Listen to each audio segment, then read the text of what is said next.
PNC is proud to support Business Forward, where local leaders discuss the challenges and opportunities in how we do business in Central Illinois.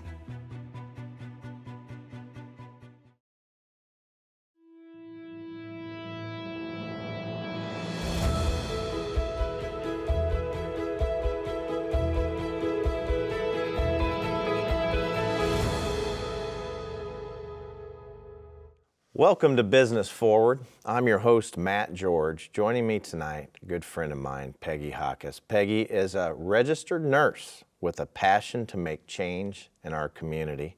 She also is the founder of Graceland Center for Purposeful Aging. Welcome. Thank you.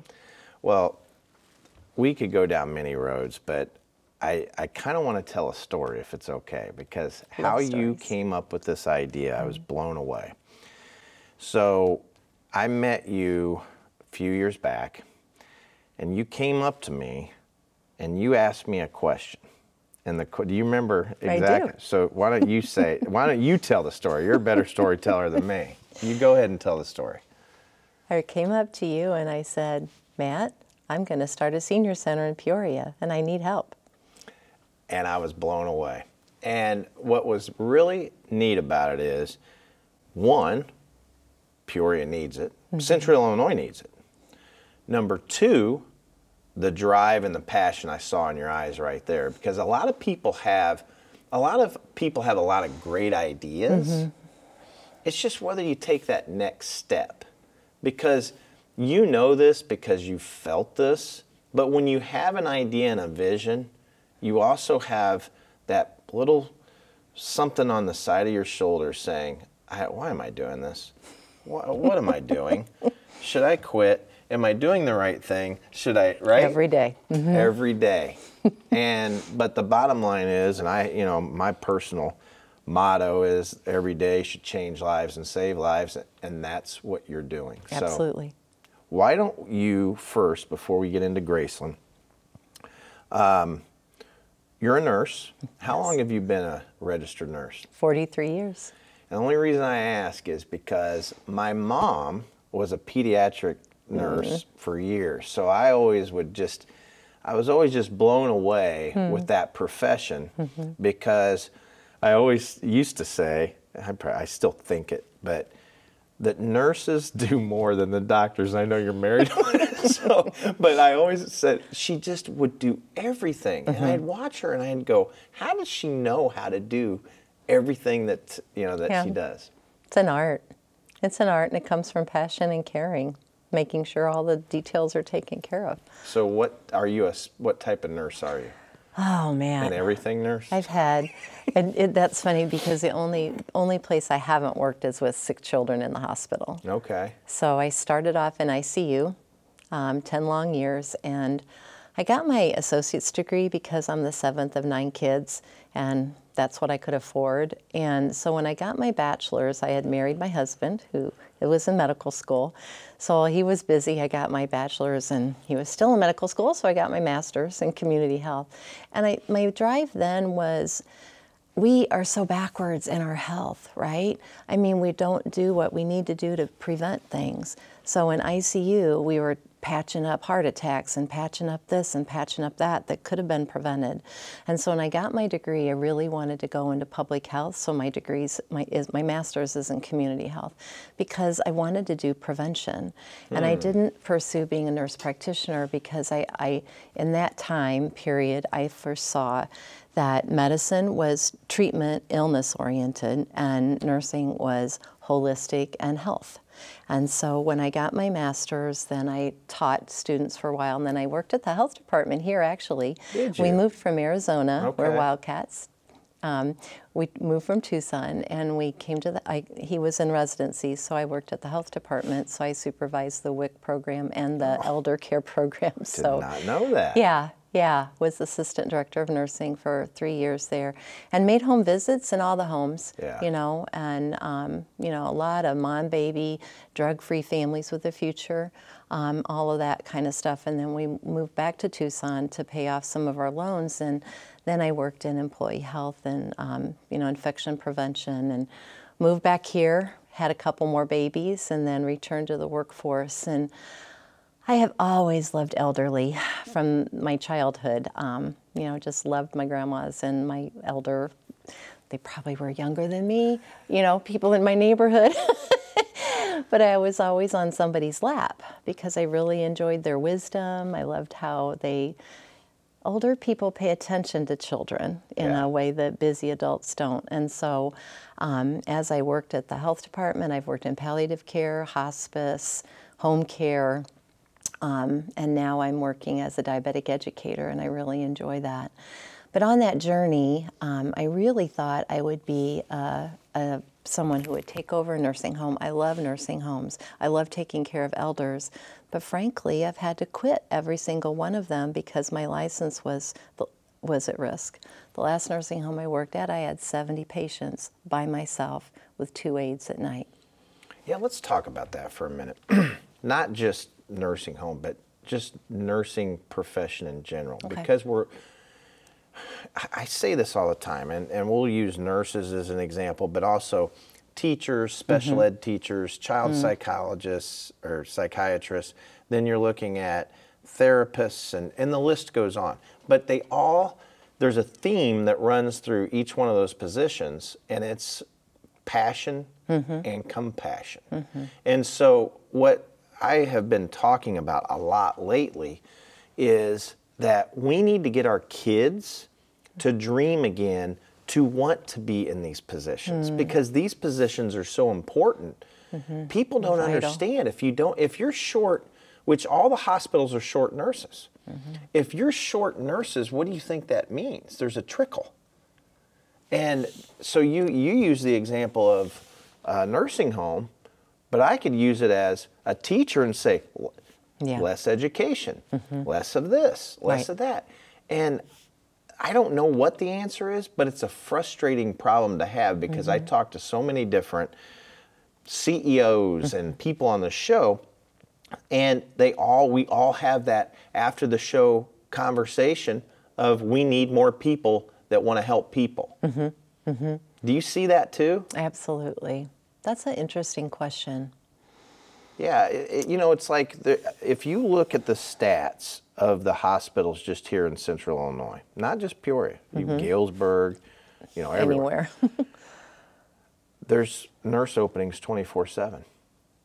And so I sit here and I wonder what that means. And being, running children's home for all those years that I did, I know what open positions mean. It means either wait lists or kids that are not getting services. And that's appalling to me. So it just trickles. I'm getting off topic, but it's just an interesting dynamic right now in your business. Right. Well, and your compassion, what you just mentioned. So if we know that, for example, 50% of the nursing homes that in Illinois don't meet standards, so you're right about the trickle effect. And so I thought that would be what I would do, because that's where, for heaven's sake, who wants their elder to not be taken care of properly, right? Right. But I had a couple friends that said, no, you will burn yourself out doing that. So then I did a healthcare gerontology certification through University of Phoenix, and part of that was a capstone project. And I think what I'm hearing you say is that passion makes you keep looking. If an avenue is not going to take you the way you best feel like your gifts are served, then how can I best go? So that course was very good. I learned about the laws and some of the social and just economic implications. But the capstone, I had to do a community assessment. Now, mind you, I had been a nurse in the health department. I had been making home visits. I had been working in the caravan on the street. I had done a lot of different things, but I didn't realize Peoria didn't have a senior center. I don't know why it wasn't on my radar, but when it occurred to me, I thought, bingo, I can do that, and I can leave a legacy. I can make that happen. And so backing it up to where you feed that passion, it's when we look at the needs of elders, and we've talked about this, if social isolation and loneliness is a diagnosis, then how can we build that? And personally, I feel like when we meet the needs of 30% of Peoria, 30% of the people are over the age of 50. If we meet the needs of those people with socialization and to feel that they're honored in their aging, then that, I mean, think of the ripple effect of that. Right. You know, if I'm 50 and I know, oh my goodness, mom's failing a little bit and I don't know where to go, but I could come over here and get some help. Or I'm 60 and I'm looking at retirement and I'm thinking, oh my goodness, what does that mean for me? Right. But I can go someplace and, you know, they can maybe give me some coaching. What does that mean when I change careers? Right. I've had people sit in front of me and say, I've been a teacher for 50 years and now what do I do?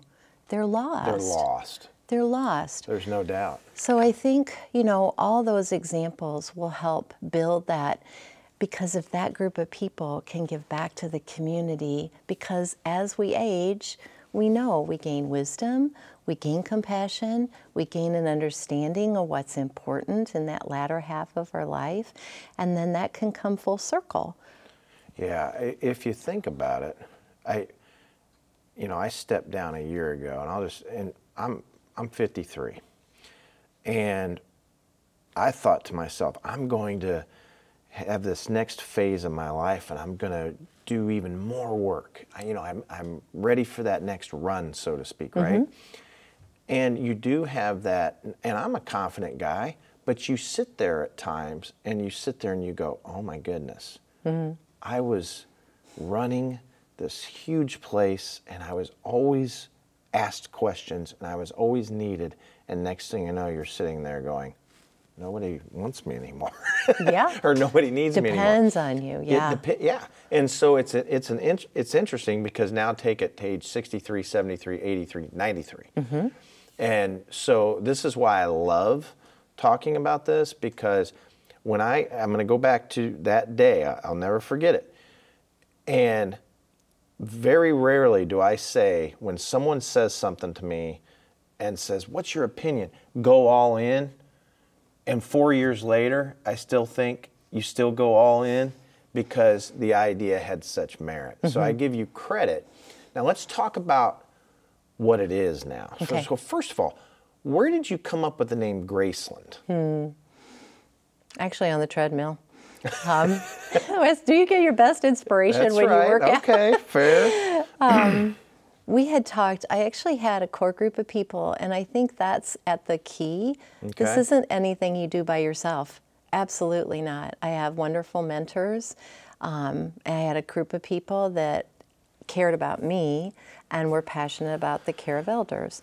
So we had been meeting and, throwing ideas around, and wellness and health. And so one night I thought, I want this place to be a place of grace and dignity. And what would I call that? And so I love Paul Simon, and his Graceland song came into my brain, and I ran up and told my husband, it's Graceland. He said, oh, Peggy, they're going to think of Elvis. I said, well, that's not my problem. They'll remember. They'll remember it. And it wasn't trademarked for anything else, because you know how you do that search. So I wanted to be a place where people know that they're welcome, that they are respected, that they can age with dignity. And, culturally, Matt, I think that the biggest obstacle we face is that as a nation, we foresee aging as something to be feared. Well, you know what? As a nurse, you either age or you die. Yeah, frankly. Very true. You do. So when people complain about birthdays, I really challenge them, and I'm like, you have the gift of life. You have breath in your body.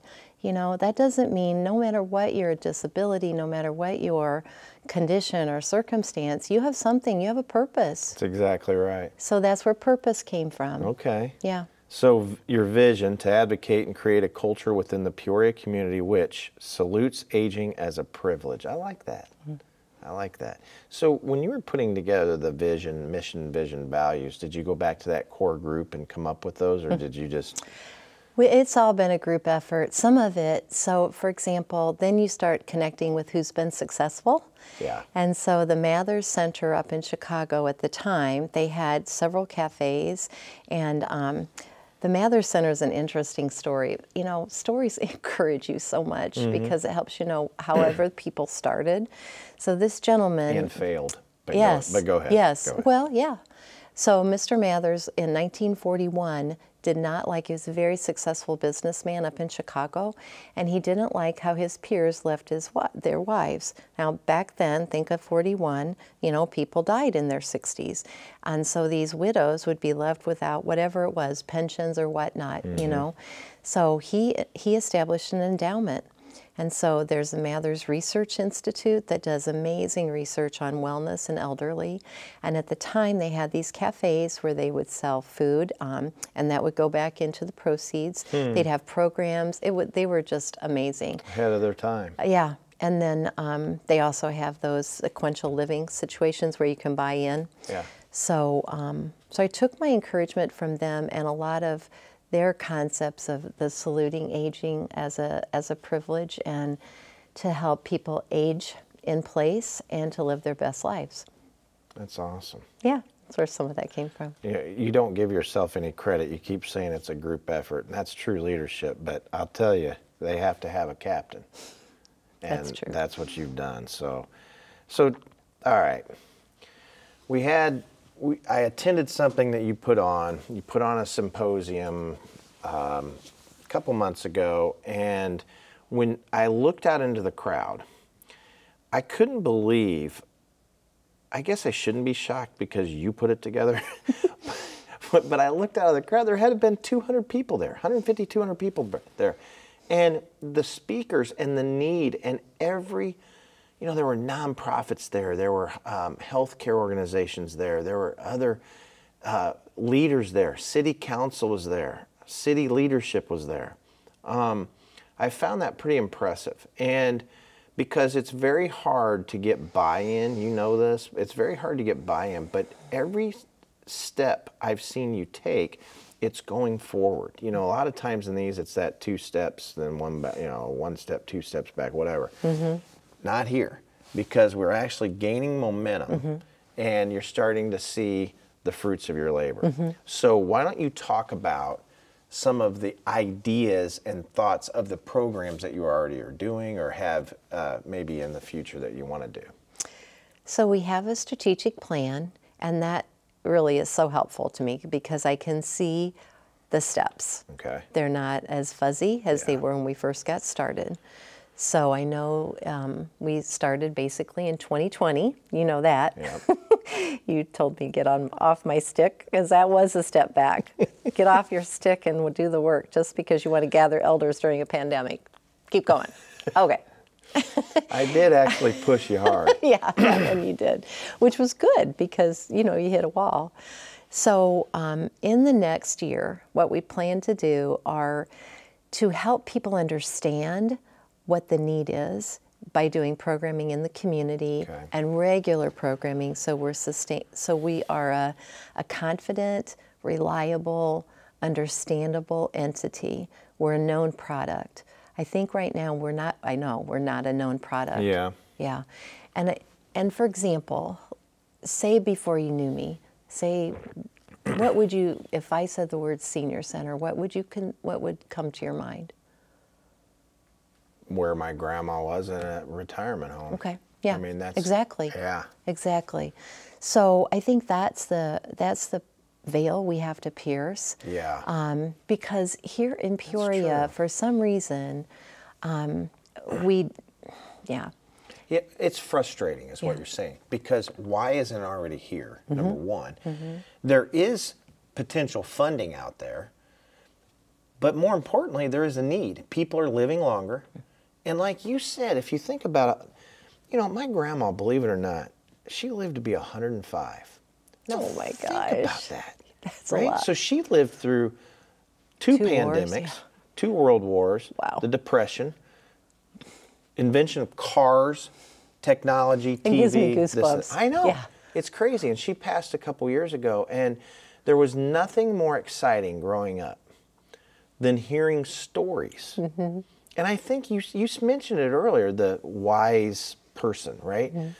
To hear stories like, being a baseball fan, I said to her, you were 12. She was born in 1915. You were 12 when Babe Ruth was in his prime. Think about that.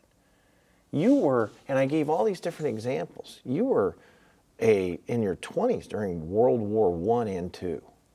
That's crazy, right? Yeah. So when you start hearing how she lived and what she did and how she hustled and would grind and you know, all those different things. Well, now take it to even people living, or they're living a long time. Yeah. But there's another piece here that I found interesting. I want to ask you about it, is technology. Because I remember when she sent her first email, we had to take something in and show her. But in the past, before she passed, we spent about 3 years, and she'd get on Zoom calls, FaceTime calls, and we'd be on FaceTime with her, and she could not believe it. She was blown away. But it's hard to think about this. Let's say you're in your 80s, and you don't know what an iPhone is. You know what it is, but you don't know necessarily everything. How do you download an app? How you do this and that and everything? Right. There's a lot of things that people can be taught. Absolutely. And vice versa. Here's how we used to do it. Yeah, yeah. Well, you know, during the pandemic, people paid attention to older adults because they knew they were isolated and felt a lot of compassion. I think as a culture, when we don't value that, then we don't value and understand. So it's up to us to help people understand. So besides doing these gatherings and doing programs for mind, body, and spirit, basically aging with wellness and vitality. Our programs are going to be called Aging, Vitality and Aging. But for example, the gentleman I was telling you about, that's one of my encouragers, he said, Peggy, make it a place that's safe. So if I don't quite get on my chair well, or I maybe spill a little bit, or I'm not quite as fast, I feel safe because that's respected. But it's also a brave place where you're going to encourage me to learn that, you know, to walk me through it so that I can, how can I reach my grandchildren? How can I reach my great-grandchildren? So I feel like what you asked was, where are we going? And so in the next 2 to 3 years, helping Peoria understand and seize the opportunity and to really recognize and come to some reconciliation, because there's a reason we don't have a senior center here. I don't know what it is. Is it not respect of our elders? I don't know. Is it not understanding? I think so. I think it's that if I knew, because I see the light up in people's eyes. I tell them what could be, exactly right. And they say, well, let's get it. Let's do it. And, you know, with the movement to draw talent to Peoria, well, if I know I'm going to move here and I need my mom or whoever I'm caring for to be closer to me, I need to know that their needs are going to be met just as much as my children at a school district. You know, so if I know if mom can go someplace and she can enjoy meeting friends and she can, you know, socialize and learn something and have a little Showing up sometimes is enough purpose for somebody to know that they're valued. I think you nailed it. So let me give you a different example. People don't know what happens in social service work. Yeah, people do not understand what foster care even means. They understand the high level, the 30,000 foot, but they don't understand boots on the ground, what it means. They don't understand what behavioral health really means. They hear it. They don't know what it means. Autism school, whatever, Boys and Girls Club. They don't know what is it. Just they go after school and play sports. Oh, the implication, yeah. They don't know. They do more than that, right? And so I think you're right. There's an education piece here that needs to happen. So your goal is to have a center. So I just want a couple of the outcomes. Participants of Graceland will report improved physical, mental, it's a big one, but emotional health, it's key, right? And then express reduced problems and higher satisfaction of accessing community resources. So let's touch on that just for a second. It's what I just said. People don't know what's out there, right? Absolutely. Or how to access it, or what they need to know and how they need to advocate for themselves. Well, you don't know what you don't know. Right. So there's a branding marketing component here. So that's one thing we need to work on, right? So I love the idea of it. I know you've talked to great leaders like Andy Thornton at the YMCA and Phil Lockwood and the SCORE team. We talked about them earlier, and they were on our show. And so anyway, this is a great topic. Let's work together as a community. I appreciate everything that you're doing. I'm very, very proud that you kept grinding and grinding. So Peggy Jacques with Graceland, thank you so much for coming on. This was a fast 30 minutes. I'm Matt George, and this is another episode of Business Forward.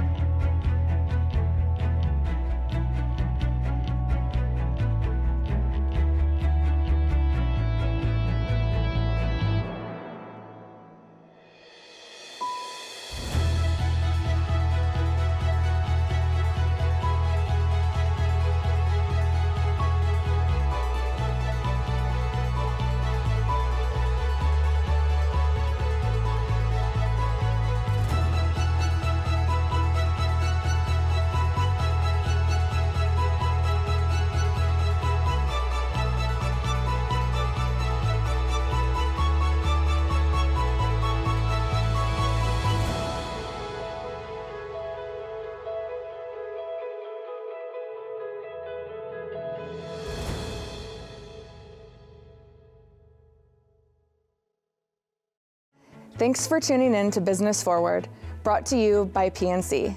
PNC Bank, National Association, member FDIC.